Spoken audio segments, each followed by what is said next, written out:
adelante con nuestra clase. Estamos estudiando acerca de la falsa doctrina de la perpetuidad virginal de María, o lo que es lo mismo, ¿verdad? La virginidad perpetua de María. Hemos estado presentando razones por las que nosotros, los cristianos, no creemos en la virginidad perpetua de María. La semana pasada, la semana que nos tocó el estudio, estuvimos hablando de estos argumentos y bueno, vamos a hacer un repasito de lo que estuvimos estudiando para que vayamos teniendo frescos los argumentos.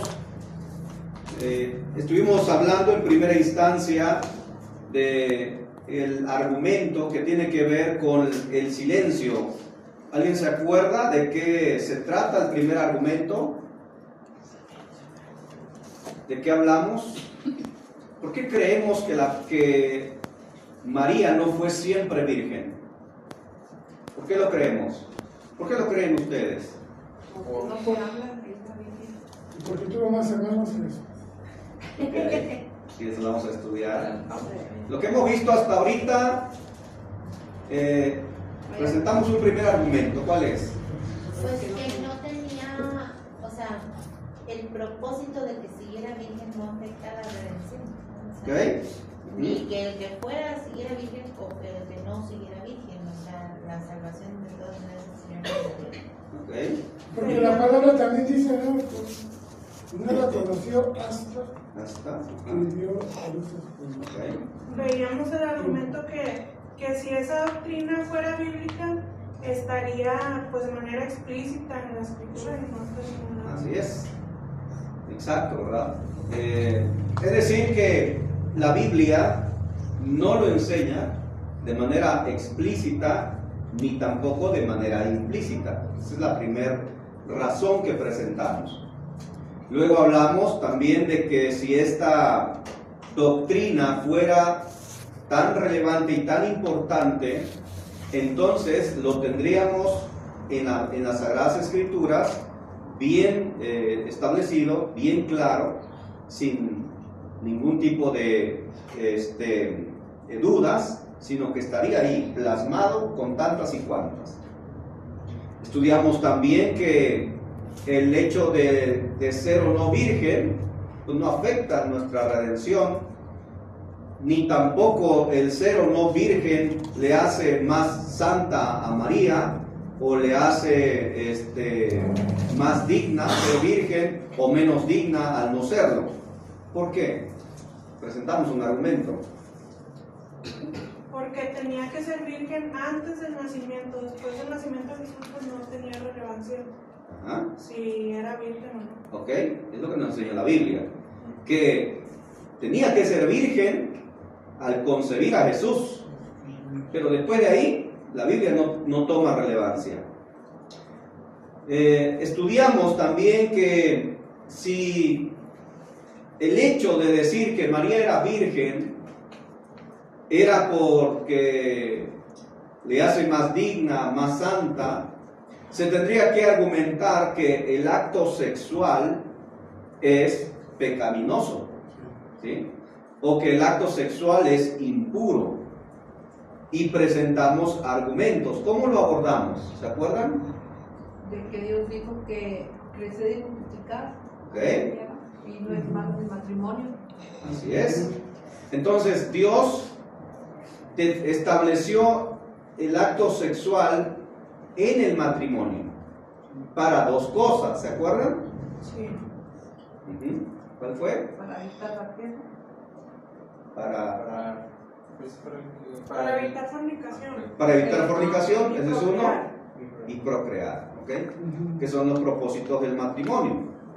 Entonces, si el acto sexual es pecaminoso y que de ahí se sigue que por eso María fue virgen, pues es absurdo, porque la Biblia no enseña tal cosa. La Biblia enseña e incluso que el acto sexual es lícito, es bueno, es necesario, por supuesto regido dentro del matrimonio. Entonces, ¿qué sentido tendría que María fuera virgen o qué afectación tendría más bien María al no ser virgen? ¿Mancharía su condición como mujer? No, porque el acto sexual no es malo. ¿Le haría más santa? Tampoco, porque el acto sexual no es impuro, no es maligno. Entonces, hasta ahorita vamos argumentando que la Biblia no dice nada respecto a la virginidad perpetua, ni explícita ni implícitamente. Hemos visto también que el ser o no virgen no tiene relevancia, no es una doctrina relevante, puesto de lo contrario estaría clara y llanamente plasmada. También tenemos que el que haya sido virgen o no le hace más o menos santa a María, ni menos digna o más digna. La salvación tampoco es afectada por el hecho de que fuera o no virgen María después del nacimiento de Jesús, en lo absoluto. Bien, nos quedamos en Mateo 1 y el versículo 25, y no la conoció hasta que dio a luz a su hijo primogénito y le puso por nombre Jesús. Ahí hablamos de que el adverbio hasta tiene dos posibilidades. Una, de que la estuvo conociendo,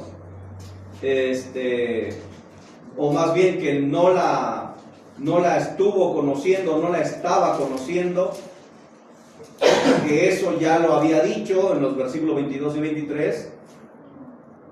Y la otra es de que se habla de la limitante o del margen de tiempo en el que no tendría relación con María, sino que después de que naciera su hijo.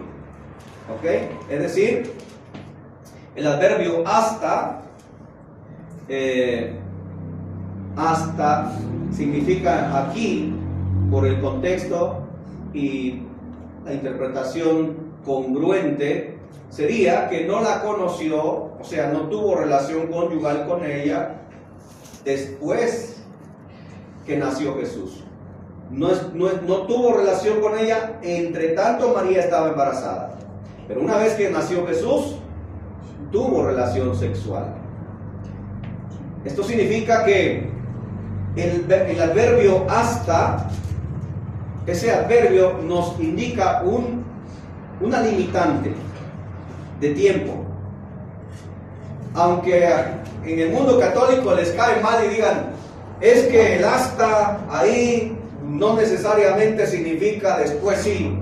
Estamos de acuerdo que el hasta en ocasiones no significa después sí. Sin embargo, tenemos que tener en cuenta que una palabra tiene acepciones y aunque tenga una etimología, no siempre va a significar lo mismo en todos los contextos habidos y por haber. Me llama la atención, por ejemplo, la palabra psalo en griego, la palabra psalo. Esa palabrita psalo en griego hace referencia originalmente a puntear o rasgar, ¿sí? Luego esa palabrita vino a significar, primero era puntear, luego vino a significar rasgar, luego vino a significar alabanza, ¿sí? Por eso en Efesios 5:19, donde dice, hablando entre vosotros con salmos, la palabra salmos, salo, que originalmente significaba puntear, rasgar. En el Nuevo Testamento, vean cómo el diccionario hace una aclaración. Originalmente significa esto, dice, pero en el Nuevo Testamento significa alabanza. Entonces, una palabra, aunque etimológicamente tenga un significado, no siempre va a significar lo mismo en todos los contextos. De ahí la regla de hermenéutica de que una palabra debe interpretarse, debe entenderse a la luz de su contexto, a la luz de las palabras que lo entornan, ¿sí? Una palabra debe ser interpretada según indique el conjunto de la frase. Es una de las reglas de hermenéutica.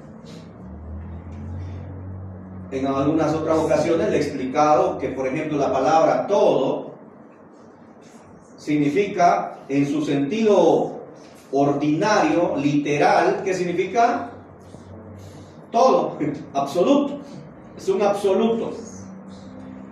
Pero en varios contextos no significa eso, sino que va a depender en el contexto que usemos la palabra todo, ahí se va a limitar.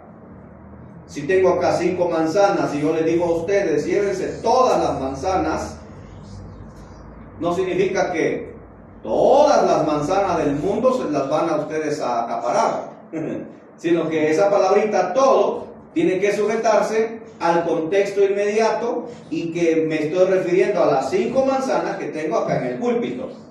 ¿Sí me explico? Sí. Así que una palabrita puede tener un sentido literal, un sentido ordinario, un sentido etimológico, pero va a cambiar dependiendo de los contextos. Y eso es una regla simple. La palabra hasta tiene sus diversos usos, efectivamente. Como aquel texto que leíamos, y que es uno de los argumentos de los católicos, que vamos a estudiar más adelante. Mical no tuvo hijo hasta el día de su muerte, ¿no? Y ahí citan el texto y dicen, ahí está, Mical no tuvo hijos hasta el día de su muerte. Porque había posibilidad. Pero fíjense, dice, no tuvo hijos hasta el día de su muerte, dice el católico. Ah, entonces sí tuvo hijos. O sea, vea, no tuvo hijos hasta el día de su muerte, dice el católico. Entonces significa que después sí tuvo hijos. Es que en toda la lógica, hasta delimita un intervalo cerrado, ¿Ah? que significa que el axioma es válido una vez que se cumpla el parámetro que indica la palabra hasta. Si dice, Mical no tuvo hijos hasta el día de su muerte, muerta no era posible que tuviera hijos, entonces no es lógico. Entonces, por eso el límite hasta es lógico ahí, totalmente aplicado en un intervalo cerrado. O sea, no podemos establecer axiomas ilógicos para querer justificar la apertura de esa condicional hasta. Sí, o sea, sería arbitrario agarrar de ejemplo a Mical, porque obviamente quien no pues iba a decir que un muerto va a tener hijos. Así es. Tendrían que poner con un argumento que sería Paralelo. sí, paralelo. Ok. De hecho, aquí se cometen 2 errores. Aunque esto lo vamos a explicar más adelante, pero el punto acá es que el hasta, o sea, lo que quiero puntualizar acá es que una palabrita tiene diferentes usos o toma un diferente sentido dependiendo en dónde se encuentre y de qué está hablando. El hasta acá que estamos hablando en el caso de Mical es ilógico decir después sí tuvo porque murió, ¿sí? O sea, es absurdo. Es como cuando agarramos la palabrita todo, ¿no? Pablo se está refiriendo a que todo lo podía. Por supuesto que no, porque sería ilógico, porque en otros pasajes encontramos que Pablo no todo lo podía en Cristo. Entonces, ¿a qué se refiere el todo? Se tiene que sujetar al conjunto de la frase. La palabra hasta, de igual manera, tiene que entenderse en donde lo estemos leyendo. Ahora, diferente a Mical, el caso que estamos leyendo en Mateo 1:25, hacemos 2 preguntas sencillas. Una, ¿estaban imposibilitados de tener relación sexual María y José? No que sepamos, no dice la Biblia. Y si fuera así, la Biblia nos lo aclarará. Luego, 2, ¿murió alguno de los 2 después que murió Jesús? No. Entonces el caso es arbitrario, ¿sí? Es una falsa comparación utilizando esa falacia del falso paralelismo o la falsa comparación, cayendo en algo totalmente erróneo. Entonces, cuando dice en Mateo 1:25, y no la conoció hasta que dio a luz a su hijo primogénito, el adverbio hasta limita el tiempo en el cual no tuvo relación sexual, a saber, el tiempo del embarazo de María. Lo cual nos indica, toda la construcción de la frase es que después sí tuvo hijos. Sí tuvo relación conyugal. O sea, sí la conoció. Recordemos, conocer acá es un eufemismo. Se está refiriendo al acto marital. Entonces, cuando María y José estuvieron casados, pero mientras Jesús estaba en el vientre de María, María no tuvo relación sexual con José. ¿Por qué? No lo sé. Y nadie lo sabe. Porque la Biblia no nos dice. O sea, la Biblia no nos dice con tantas y cuantas palabras, José no conoció a María por esto, esto y esto. Sencillamente nos tenemos que conformar a que el texto dice, José no conoció a su mujer hasta que dio a luz a su hijo primogénito. O sea que, mientras María estuvo embarazada, José no tocó a María sexualmente. No tuvo el acto marital, sino que fue hasta después que nació Jesús que éste tuvo relación sexual con José. Así que María y José tuvieron relaciones sexuales después que nació Jesús. Porque si también hubiera nacido ahí, ya nunca la conoció. Exactamente.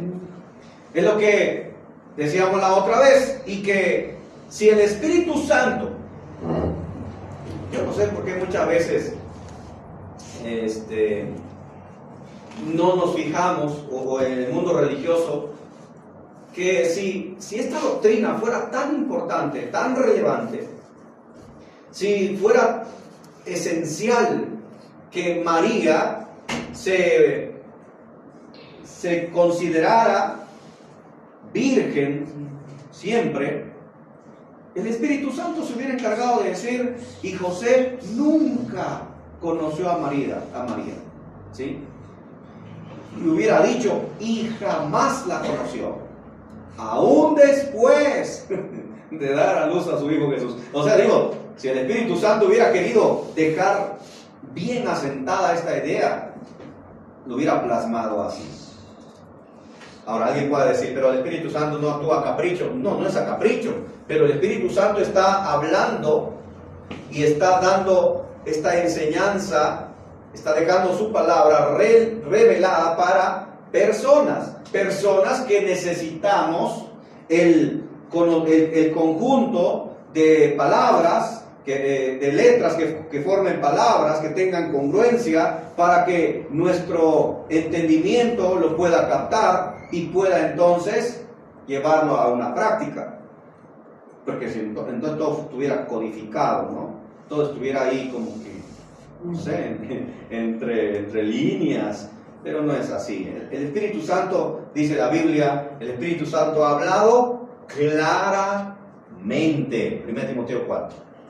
El Espíritu Santo ha hablado claramente. O sea, no lo ha hecho ni en códigos, ni en ¿cómo se llama? Código Morses, ni nada por el estilo. Claro y llano lo ha hecho el Espíritu Santo. Entonces, si esta doctrina de que María fue siempre virgen es esencial y relevante, el Espíritu Santo lo hubiera dicho ahí. Y José nunca conoció a María, aún después de dar a luz a su hijo primogénito. Pero eso no dice el texto. El Espíritu Santo, utilizando hasta, dice, y José no conoció a María hasta que dio a luz a su hijo primogénito y le puso por nombre Jesús. ¿Ok? ¿Vamos bien hasta aquí? ¿Me van siguiendo? Entonces, María sí tuvo relación sexual en base a este texto, y también en base a lo que nos dice el Nuevo Testamento respecto a los hermanos de Jesús. Aquí vamos a prestar atención. Vamos a Mateo capítulo 12, versículo 46, por favor. Al 49, del 46 al 49. Mientras él aún hablaba a la gente, he aquí su madre y sus hermanos estaban afuera y le querían hablar. Y le dijo uno: he aquí tu madre y tus hermanos están afuera y te quieren hablar. Respondiendo él al que le decía esto, dijo: ¿quién es mi madre y quiénes son mis hermanos? Y extendiendo su mano hacia sus discípulos dijo: he aquí mi madre y mis hermanos. ¿Ok? Ahí encontramos este pasaje donde nos habla de María y los hermanos de Jesús. Vamos a otro, Mateo capítulo 13, versículo 55. Mateo 13, 55. ¿No es este el hijo del carpintero? ¿No se llama su madre María y sus hermanos Jacobo, José, Simón y Judas? Okay.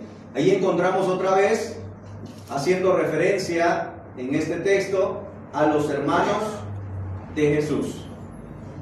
Vamos a Marcos capítulo 6, versículo 3. Marcos 6, 3.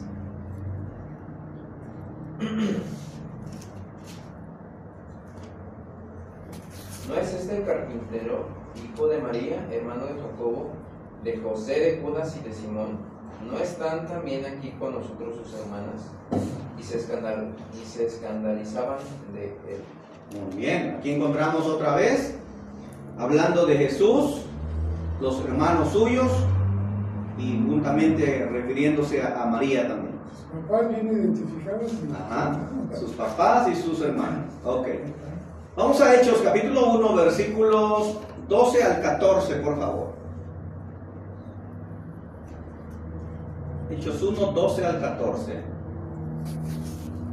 Entonces volvieron a Jerusalén desde el monte que se llama el del Olivar, el cual está cerca de Jerusalén, camino de un día de reposo. Al 14. Entrados subieron al aposento alto donde moraban Pedro, Jacobo, Juan, Andrés, Felipe, Tomás, Bartolomé, Mateo, Jacobo, hijo de Alfeo, Simón y el celote, y Judas, hermano de Jacobo. Todos estos perseveraban unánimes en oración y ruego con las mujeres y con María, la madre de Jesús, y con sus hermanos. Ok. Otra vez encontramos ahí, especialmente en el versículo 14, la última parte, María, la madre de Jesús y sus hermanos. ¿Ok? Ahora, obviamente todos estos pasajes, el católico lo trata de acomodar a sus ideas. Y existen dos ideas primordialmente. Una, que cuando acá hermanos, o cuando se refiere a hermanos, la palabra hermanos, una de las corrientes dice que se refiere a primos, ¿ok? A primos. Otra de las corrientes dice que se trata de los hermanastros de Jesús. Supuestamente esta doctrina es una doctrina griega y de una ideología dentro de las religiones de los griegos. Estos dicen que José ya tenía hijos cuando se juntó con María, cuando se casó con María. Dicen que esos hijos eran de José y eran o vendrían a ser hermanastros de Jesús, según esta postura. Por supuesto, para esta postura, pues es no sé, a mí me causa gracia porque es afirmar algo que yo no encuentro ningún respaldo bíblico, ni siquiera una pequeñita luz donde nos arroje alguna clase de inferencia, de implicación al respecto. O sea, de que José ya tenía hijos o había tenido hijos con otra mujer cuando ya se casó con María. Entonces, hablar de esta forma es hablar totalmente fuera de lo que encontramos en las Sagradas Escrituras. Es decir, que eran primos, bueno, eso ya se va a discutir, ¿ok? Bueno, lo primero que tenemos que considerar es que cuando encontramos la palabra hermano o hermanos en el Nuevo Testamento, viene de una palabra griega que es la palabra adelphos o adelphos, ¿sí? Adelpho es hermano, adelphos, hermanos, plural. Entonces, cuando encontramos la palabra adelpho o adelpho, que significa hermano, vuelvo otra vez.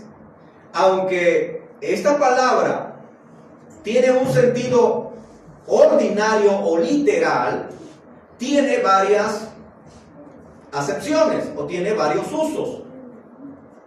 Aunque originalmente la palabra adelpho haga referencia a hermano, refiriéndose a consanguíneo o alguien que comparte una línea sanguínea, no siempre se usa así. Vamos a ver 3 usos de la palabra adelpho o adelphos en el Nuevo Testamento. Vamos primero a Mateo capítulo 20 y vamos a leer el versículo 24, por favor. Mateo 20, 24. Cuando los 10 oyeron esto, se enojaron contra los 2 hermanos. Ok. La palabra hermanos ahí, adelphos, está haciendo referencia a Jacobo y a Juan, hijos de Zebedeo. Entonces, aquí estamos viendo que está hablando de estos hermanos que compartían padre y madre. ¿Ok? Así que aquí la palabra adelphos está haciendo referencia a su sentido ordinario literal, que refiere a 2 personas que comparten la misma sangre, ¿ok? Papá y mamá. Entonces, a eso se refiere la palabra hermanos, adelphos. Pero no siempre significa eso. Vamos a otro texto, vamos a Hechos capítulo 2, versículo 37, por favor.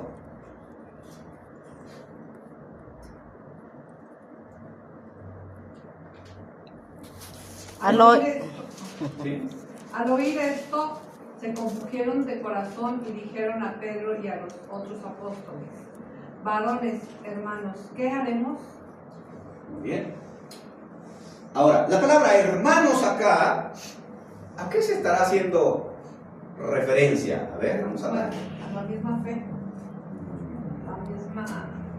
A ver, ¿será así? Hay que leer el contexto. Sí. Era cuando habían matado a Jesucristo y les dolió. ¿A quiénes les odió? A los judíos. A los judíos, que ok. lo crucificaron. Ahí vamos. Entonces, ¿quién dijo, varones hermanos, qué haremos? Ellos. Ellos, ¿quiénes? Ellos Los mismos. judíos, ¿ah? Ellos mismos. Ok. ¿A quién le dijo eso? A los apóstoles. A Pedro y a los apóstoles. Entonces, ¿en qué sentido será la palabra hermanos ahí? A ver, ¿de la misma fe? No. Porque no, esos judíos no creían en Cristo todavía, apenas Del estaban. mismo pueblo de Israel. Así es. Es decir, la palabra hermano se usa también para referirse a personas que comparten un mismo linaje o de una misma raza o de una misma nacionalidad. En este caso eran los israelitas o los judíos hablándole a otros judíos, que venían siendo Pedro y los discípulos. Entonces, entre los israelitas se llamaban hermanos, aunque no compartieran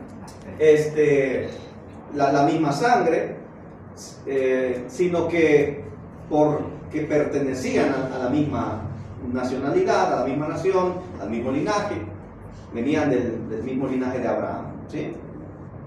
Es como nosotros, por ejemplo, hemos usado muchas veces el término hermanos, hablando en cuanto a que somos mexicanos, una nacionalidad mexicana, ¿no? Que somos hermanos, hablando de hermanos mexicanos, que en algún punto se pueda utilizar así y está bien. Entonces, veamos cómo acá la palabra hermanos, aunque tiene un sentido estricto, una etimología, no significa lo mismo acá en este contexto.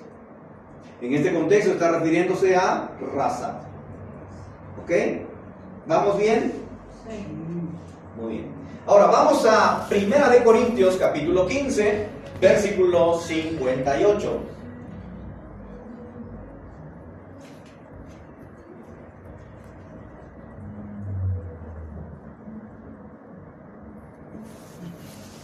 Así que, hermanos míos, amados, estad firmes y constantes, creciendo en la obra del Señor siempre, sabiendo que vuestro trabajo en el Señor no es en vano. Ok.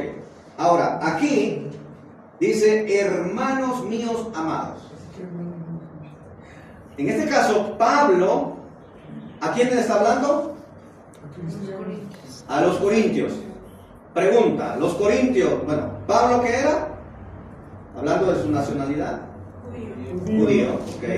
Fariseo de fariseos. Okay. Luego, le está hablando a los corintios, a los griegos. Entonces, bueno, número uno, ¿será que hermano aquí hace referencia a que compartían la misma sangre? No. ¿Será que aquí hermano se refiere a que compartían la misma nacionalidad, o sea, del mismo linaje? No. Entonces, ¿a qué se refiere? A la misma fe. Veamos cómo la palabra hermano ya le dimos 3 usos, ¿sí? Entonces dice que está hablando acá de hermanos espirituales. Ajá. Entonces, con este argumento, el católico pretende desbaratar o echar a la basura los pasajes que leímos al principio refiriéndonos a los hermanos de Jesús, diciendo que ahí Jesús está hablando de hermanos en cuanto a la fe, en cuanto a que compartían una misma ideología, etc. Otros dicen, no, ahí eran primos, que eran primos. Bueno, pero ya vimos que hay 3 usos en la Biblia de la palabra adelphos. Lo que no van a poder probar los católicos, ni el Papa mismo, es que adelphos jamás, óiganlo bien esto, y lo pueden decir con toda certeza, adelphos jamás se traduce en el Nuevo Testamento como primos. ¿Ok? Jamás. En el Nuevo Testamento nunca vamos a encontrar que la palabra adelphos tenga una acepción y que se refiera a primos. Nunca lo vamos a encontrar. Ya vimos las 3 maneras en cómo se usa la palabra adelphos, pero jamás se va a usar como primos. Nunca viene así en la Biblia. Para primos tenemos otra palabra griega que es la palabra anepsios. Anepsios, ¿sí? Es la palabra griega, anepsios. Y que esta palabra, la Reina Valera, traduce como sobrino. Miren lo que dice Colosenses capítulo 4 y el versículo 10. Colosenses 4:10.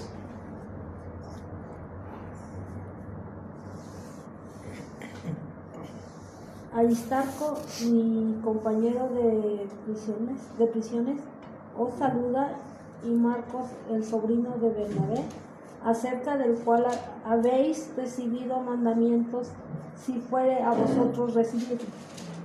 Bien.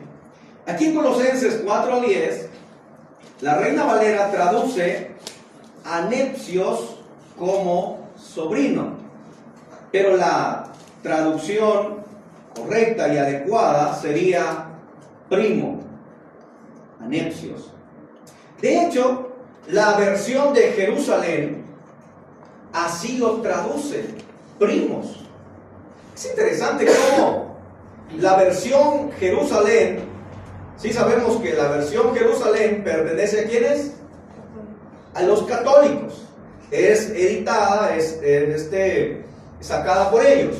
Así que la versión de Jerusalén en Colosenses 4:10 dice que Marcos es primo de Bernabé, Anepsios, y traduce bien, perfecto. Ahora, ¿quién está hablando ahí? Pablo. Pablo está hablando de los de este Marcos como primo, utilizando a Anepsios como primo de Bernabé. Esto nos lleva a pensar que Pablo sabía bien la diferencia entre primo, Anepsios, y Adelfos. ¿Sí? Pablo sabía bien la diferencia. Y este es uno de los argumentos que presentamos. Porque primos jamás se traduce Adelfos. O Adelfos jamás se traduce primo, más bien. Si no es Anepsios. Ahora, Pablo, fíjense cómo Pablo se refiere allá en Gálatas capítulo 1, versículo 19, por favor. Gálatas 1, 19.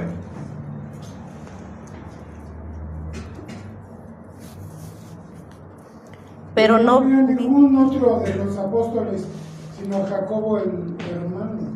Ok. Dice Pablo aquí está hablando Pablo.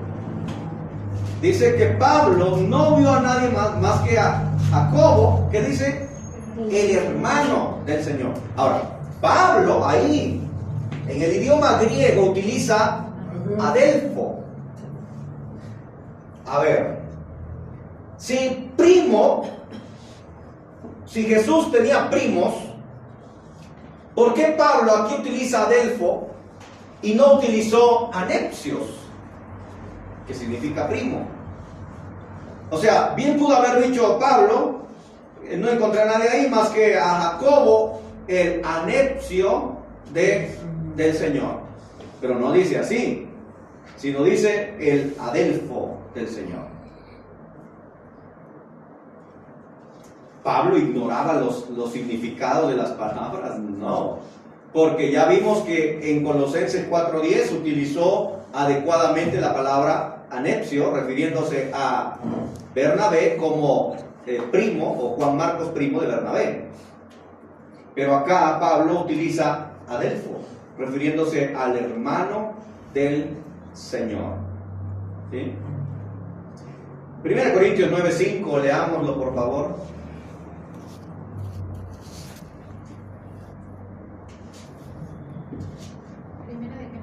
Primera de Corintios 9:5. No tenemos derecho de traer con nosotros una hermana por mujer, como también nosotros apóstoles, y los hermanos del Señor y Cefas. Ahí está. Otra vez mencionamos otra vez vemos los hermanos del Señor. Ahí está hablando Pablo otra vez. Y ahí está utilizando Adelfo. ¿Sí? O sea, no está utilizando Anepsios, como pretenden hacerlo los católicos, que donde quiera que ven la palabra hermanos de Jesús, hermanos del Señor, dicen, se refiere a primos. No, mis estimados, porque jamás encontramos en esos pasajes la palabra Anepsios refiriéndose a primos, sino encontramos Adelfos. Ahora, podríamos O alguien podría decir, bueno, pero se refiere a los hermanos de la fe, a los hermanos de raza, etc. Bueno, vamos a ir al pasaje. Vamos a Mateo capítulo 12, versículo 46 en adelante. ¿Alguien lo tiene? Lee lectura otra vez, por favor. Mateo 12, 46 al 49. Entonces va y toma consigo otros 7. Mateo 2. 12, 46 al 49. Mientras Jesús le hablaba a la multitud, se presentaron su madre y sus hermanos. Se quedaron afuera y deseaban hablar con él. Alguien le dijo, tu madre y tus hermanos están afuera y quieren hablar contigo. ¿Quién es mi madre y quiénes son mis hermanos?, replicó Jesús. Señalando a sus discípulos, añadió, aquí tienen a mi madre y a mis hermanos. Pues mi hermano, mi hermana y mi madre son los que hacen la voluntad de mi Padre que está en el cielo. Ok. Aquí encontramos una reunión en la que Jesús está enseñando, están considerando la palabra, y luego viene uno a decirle, oye, allá afuera están tu madre y tus hermanos. Aquí encontramos otra vez la palabra delfos, y luego vean lo que está pasando. Cuando Jesús escucha esto, Jesús dice, ¿quién es mi madre? ¿Quién es mi hermana? ¿Quién es mi hermano? ¿Quiénes son estos? Sino los que hacen la voluntad de mi Padre que está en los cielos. Los que oyen, los que hacen, los que practican. Esta es mi madre, esta es mi hermana, esta es mi hermano. La fuerza del argumento radica en lo siguiente, hablando de Jesús. O sea, Jesús está ahí rodeado de un montón de gente, le dicen, aquí está tu madre y tus hermanos. Ese que llegó a decirle, posiblemente esperaba que Jesús se parara inmediatamente y fuera a encontrar a su mamá y a sus hermanos. Pero no fue así. Jesús, enseñando la preponderancia o la relevancia que tenía el núcleo de la fe, el formar parte de algo que tiene que ver con Dios, de los que hacen, oyen y hacen la voluntad de Dios, haciendo una diferencia entre estas dos cosas. Jesús, mis hermanos, dice, ¿quién es mi madre? ¿Quién es mi hermana? ¿Quién es mis hermanos? Sino el que hace, el que oye, el que hace la voluntad de mi Padre que está en los cielos. Estos son mis hermanos. O sea, para Jesús, la relevancia, la importancia, ¿quién los tenía? ¿Su mamá y sus hermanos? No, sino el oír y el hacer la voluntad de Dios. Y todos aquellos que hicieran eso vendrían a ser los hermanos de Jesús, hablando en ese sentido. Ahora, cuando Jesús dice, hablando de su familia y mencionándolo como sus hermanos, sus hermanas, utiliza esa palabra griega, adelphos, no utiliza nepsios. Ahora, cambiemos todo el sentido. Vean cómo el argumento de Jesús, queriendo enseñar la preponderancia, la relevancia que tenía el escuchar y el hacer la voluntad de Dios, si Jesús utilizara a su mamá y a sus primos, ¿qué relevancia tendría eso? O sea, ¿qué contraste podría hacer, no? No sé, tanto como decir, tú manifiestas tu amor tan ferviente hacia Dios como a tu vecino. Entonces, es un, ¿cómo se dijera? Es un absurdo, ¿no? Esta comparación o este contraste, ¿no? Sería diferente como decir, amas tanto a Dios como amas a tu hijo. ¿Podrías amar a Dios todavía más de lo que amas a tu hijo? Ahí sí tiene contrastes, ¿no? Pero decir, ¿está dispuesto a amar a Dios más que amas a tu vecino? Al vecino no sabe ni cómo se llama. ¿Sí? ¿Alguien sabe aquí exactamente cómo se llama su vecino? Muchos no lo saben, ¿verdad? Entonces, sería un contraste absurdo. Es tanto como decir acá Jesús, de decir, no, es que los que tienen mayor relevancia, preponderancia, son los que hacen la voluntad de Dios, oyen y hacen la voluntad de Dios, son mucho más que mi madre y mis primos. Como que pierde el sentido, ¿no? Obviamente está hablando de su mamá y de sus hermanos en la carne. Sus hermanos uterinos. No está hablando de primos.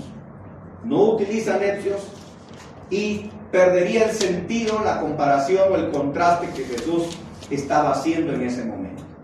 Y aparte, hermano, aquí en el diccionario donde viene la palabra adentro, entre paréntesis viene la palabra vientre.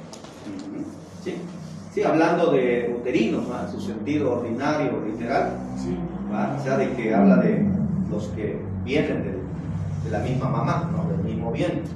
¿Sí? Entonces, cuando acá nosotros encontramos todos estos textos que ya leímos, que hablan de hermanos de Jesús, está refiriéndose a hermanos uterinos, hermanos de la carne, ¿sí? Obviamente está refiriéndose a que María tuvo más hijos. El hecho de tener esta doctrina en su cabeza, el católico, le lleva a tener a María en un estatus que no lo tienen las Sagradas Escrituras. Y es ahí el problema, el gran problema. Porque todas estas doctrinas que hemos hablado, como la Inmaculada Concepción, la virginidad perpetua, la Asunción, etc., todas estas doctrinas son para que María, al final del día, esté en la posición en la que está. E incluso le llaman la reina del cielo. ¿Okay? Entonces, pues es ahí nuestro trabajo, ¿verdad? De enseñar que no es así. Y no por demeritarla. O sea, en verdad no es... El decir que María tuvo relación sexual con José, que tuvo hijos, no le demerita nada. O sea, no le quita nada, hermanos. Ella sigue siendo bienaventurada. Bienaventurada, como dijo el texto, fue la elegida para dar a luz, para llevar en su vientre al Mesías. Fue una mujer dedicada, consagrada. Y qué bueno que toda persona imitara el buen ejemplo de María, su consagración a Dios, su devoción a Dios, su entrega a Dios, el estar dispuesta a hacer la voluntad de Dios a pesar del peligro en el que se encontró. O sea, María tiene muchas virtudes, pero no la virtud de ser adorada ni proclamada reina del cielo. ¿Sí? Así que por eso estamos aclarando estas cosas, de que María sí tuvo relación sexual con José y sí tuvo más hijos. Y ahí están los textos que citamos. ¿Ok? Bueno, vamos a detenernos hasta aquí.